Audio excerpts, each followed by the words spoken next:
तकरीर का अनवान है जश्न आज़ादी। मैं भी तकरीर का आगाज इस शेर से करती हूँ।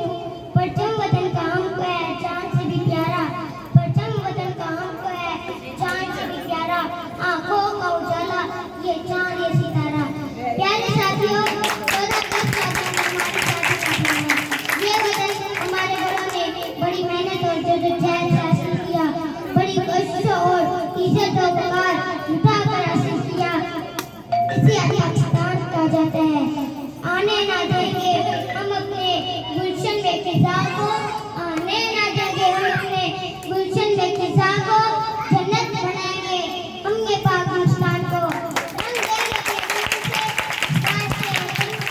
रंग देंगे अपने खून से इस ताज के वतन को, जलवे हमारे दिल में इसकी किरण के।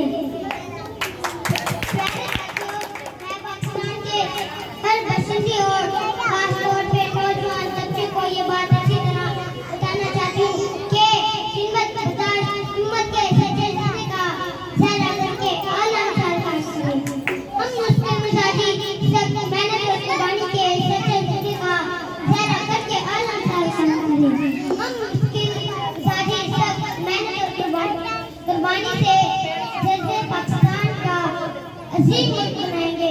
प्यारे साथियों, पाकिस्तान का रहने के लिए बना है और जमीन की कोई भी ताकत ऐसी नहीं है जो पाकिस्तान को तरक्की करने से रोक सके। मैं अपनी तकरीर का इख्तिताम इस शेर से करती हूँ, ताज़ीब